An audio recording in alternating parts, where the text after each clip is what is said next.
This is the Good Neighbor Podcast, the place where local businesses and neighbors come together. Here's your host, Jeremy Wolf. Hello, friends, family, wonderful universe. We are back for another episode of the Good Neighbor Podcast. And this seems to be a common theme happening lately. I've been having a lot of guests in the personal growth and development space and the spirituality space and just these things that have been on my mind since I turned 40. For the last 4 years, I've been on this journey and I've been interacting with so many great people that are all about improving their life through holistic means. And our guest today is one of those. I'm here with Chahna Gupta, and Chahna joins us from Life Market. Chahna, thanks. Hi, thank you for having me.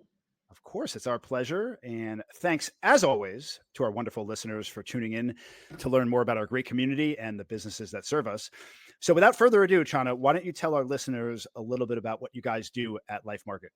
Sure. So Life Market is a wellness market, and we focus on offering a free program and a free experience for people. So you can come, you can take a free yoga class, you can do free meditations, free sound healing, and then there are a lot of vendors. So you can shop, you can get food, you can find services. Maybe you need a new doctor or a chiropractor. So there's just something for everybody at the market.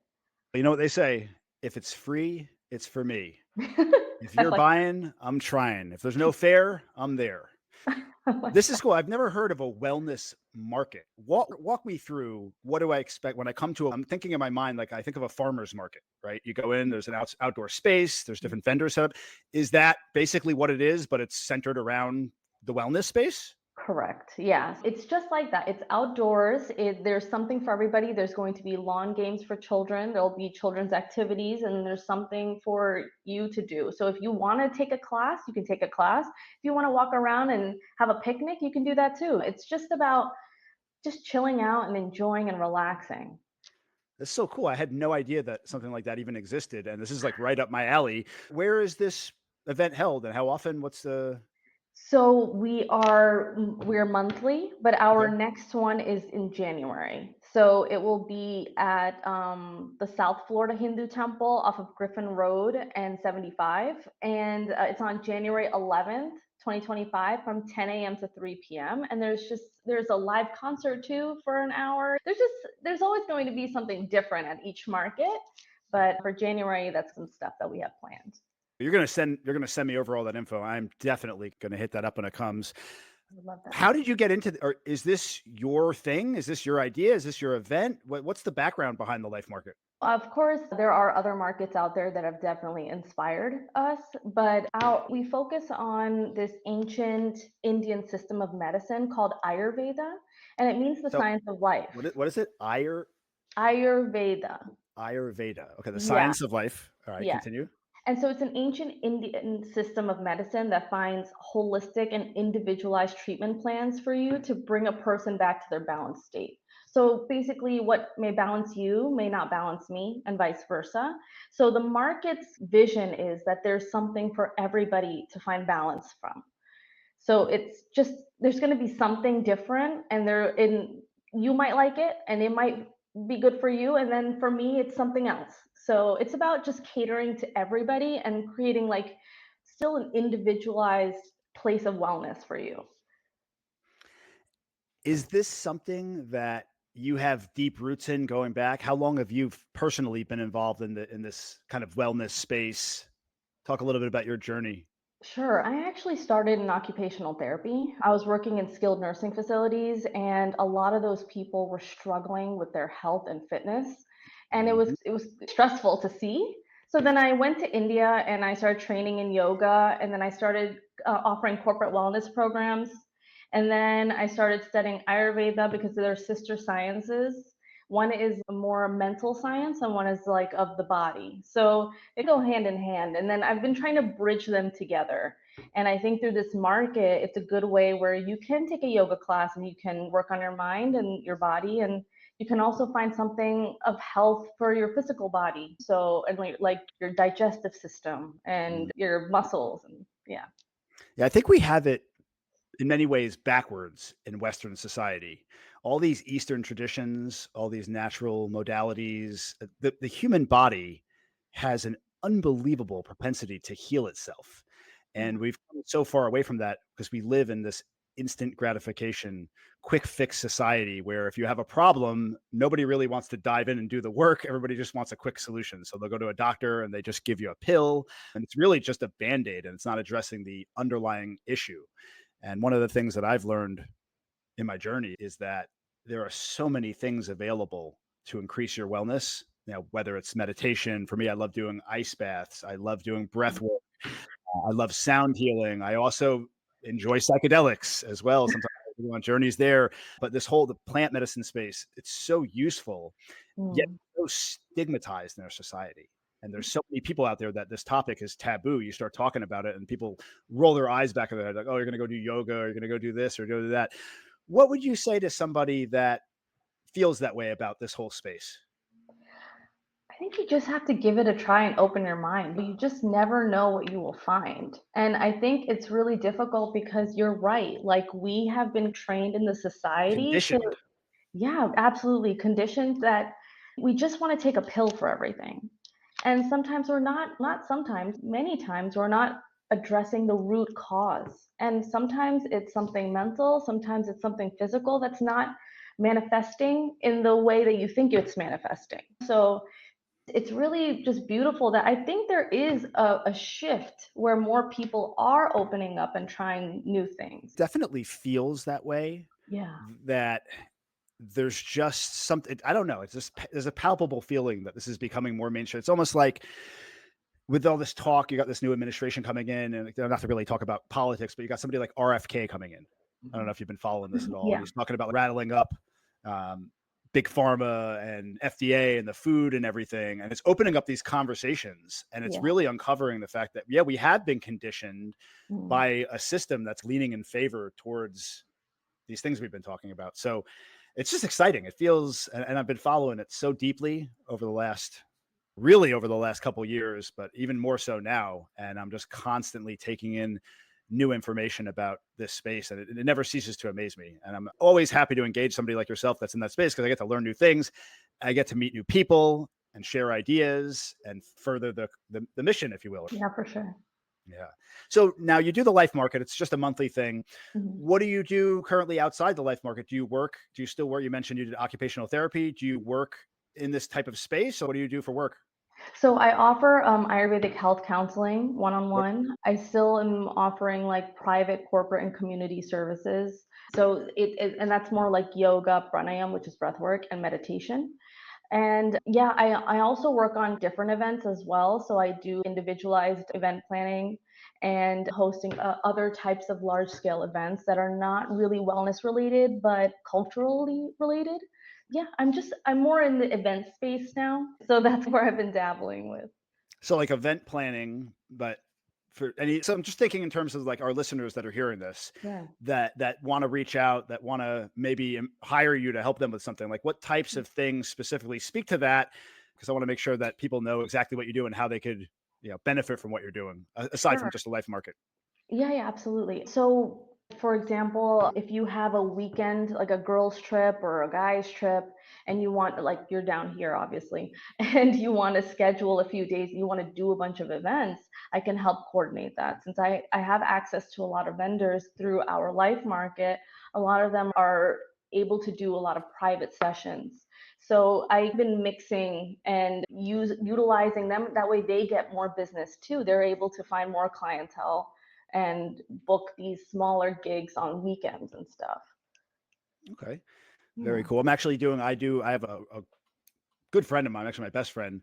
He's in Orlando, and we do every probably twice a year, but we're trying to do it more frequently. We do these men's retreats where Cool. we'll rent a cabin out in the mountains somewhere. We're actually doing one outside Orlando in a couple of weeks. And we go and we do one night, we do a plant medicine ceremony one night. And then it's all about connecting and brotherhood and just really sharpening those skills that we've been talking about. And it's a mission of mine to do that on a more full-time type basis. And really, because the two, I think I've been on two of the retreats with them. Truly been some of the most transformational experiences that I've had in my life. Wow, And that's amazing. it's been really powerful to go in and go through that process. And it's had a profound impact on the months after the retreat. It all comes down to the integration after you do these things. Exactly. And it's difficult sometimes to go on a journey like that and have an experience like that and then plug yourself right back into the rat race, the society. There's So a big true. divide there. So my mission is to bridge that gap and figure that thing out. I love that. That is probably the most difficult part. You Really have is. that retreat and you just feel so good and you come back to real life and you're like, Like, oh whoa. man, what is this? What am I doing here? But the Yeah. fact of the matter is, if you want to survive in society, you got to figure out a way to make income and earn and whatever. And the trick is to find a way to do something that you truly a passion, something that you truly love, that you can spread to people. And then if you do that, good things should come to you. Yeah, very true. I appreciate that. Yeah. So tell us a little bit about Chahna. You said you've traveled to India. Where are you from? You're not from there originally, are you? I am actually, Are you? yeah. Yeah. I mean, I wasn't born there. I was born here. I'm Okay. Floridian, born and So raised. your roots go back from there. Yeah, my roots are from there. And yeah, I never actually cared for Eastern medicine or wellness at growing up because I grew up here. So it was just very random and very different actually that I got back into it, I guess, if I think of like from a cultural perspective. And yeah, I wanted to learn more yoga and like the real meaning and how to really practice it. So I went to learn yoga in India. And then while I was there, I learned about Ayurveda. And then I went back for clinicals. I'm in a school, I went to school here locally for that. And then I went there to see like patients and stuff and see the medicine actually in practice, which was cool.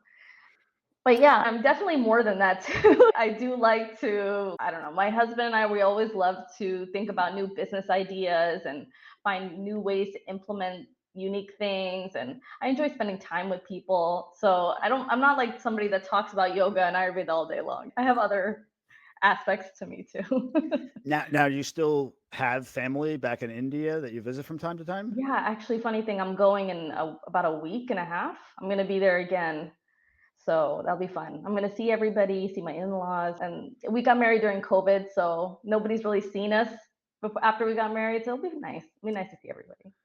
India, that's a heck of a journey. Yeah, it's gonna be a long one. It's like a 21-hour flight or something like that. Only 21 hours. Only, not even a I- full day. I've heard it's beautiful. It is. It is. Yeah, it is. There's so much culture and architecture that's so ancient. It's really beautiful, and it's nice to see family. Indeed, indeed. Yeah. So one of the things I found throughout my journey is that we're often defined by some of our biggest challenges, our biggest struggles, the things that when we're experiencing it, it seems like the end of the world. There's no escape. Sure, it's great to have wins and all those things, but the really nitty gritty stuff, the really uncomfortable stuff are like the big growth moments often where you look back with hindsight and you're grateful for having experienced that. Looking through your journey, is there something that comes to mind, an experience that you had, something that fits that bill that you could share with us? Yeah, absolutely. We're also, I feel like, conditioned to think of a 40-hour work week. And to go out of that and become an entrepreneur is actually very difficult. You really have to stand on your own 100%. feet. Yeah, you have to keep hustling, you have to keep fighting, you have to be okay with no's, and you have to keep going. And I think that really builds tough skin.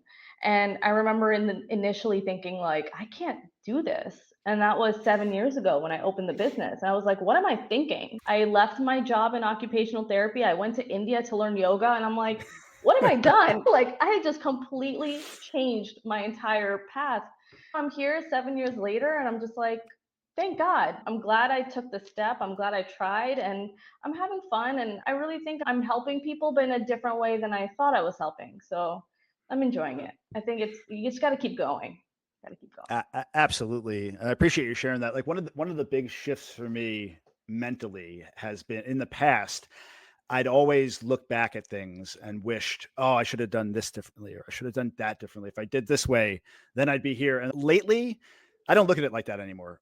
I stay to the present and I look at it like I am right where I am supposed to be.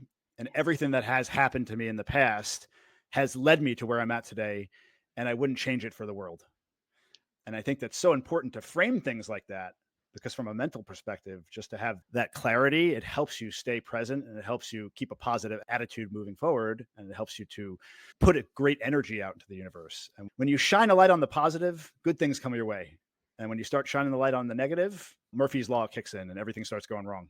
Yeah, I absolutely agree. It's about what you're trying to manifest, to stay positive. Yeah.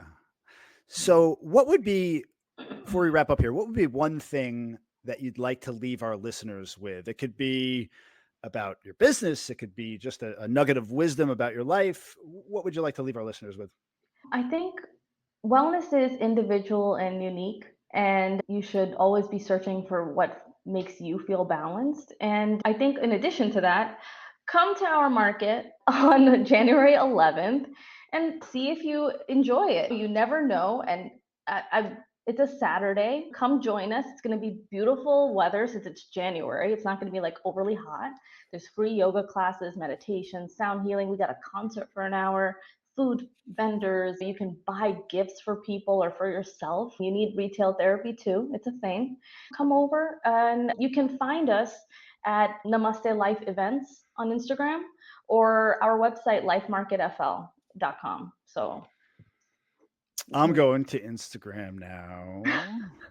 Yeah, it's a Namaste Life Events. Namaste Life Events. There you are. There we are. Yeah, I go every month. There's a full moon gathering here in the neighborhood in Cooper City. It's right behind Florida Nursery Mart on Griffin. I don't know if you're familiar with the big plant nursery on Griffin Road. Right behind there in the neighborhood, there's a place called Botanica Organica. Oh. And a group called Soulfire Alchemy comes, and we do breath work, we do sound healing, meditation, ice bath. Always a fun time. Okay. Wonderful space. What was it called? Botanica Organica. They actually did this last month. I missed it, but they didn't do it there this month. They changed the location. I don't know if they're going to continue it at Botanica Organica, but they have a wonderful natural fruit market there. Fruits in cahoots. They do smoothies. They have like exotic fruits and things like that. But it's such a wonderful space. Oh, I love the people, love the space. I'll send you information next time we have an event there. But I will, of course, you're going to send me over all of the information for the next Life Market, all your information, obviously your contact information, your website. We're going to put that on our website. We're going to share it out there. We need to spread the word, Chahna, because we are doing good work here in the community and people need to know about it. Really do. Thank you. I appreciate that. I just want people to know and come and experience. That's it. Yep. All right. Very cool. Chahna, pleasure meeting you. Great having you on the show. Looking forward to connecting with you again in the near future. Yes. Thank you so much for having me. Thank you for this opportunity. And I just really appreciate it. Thank you. Our pleasure. And have a wonderful Thanksgiving.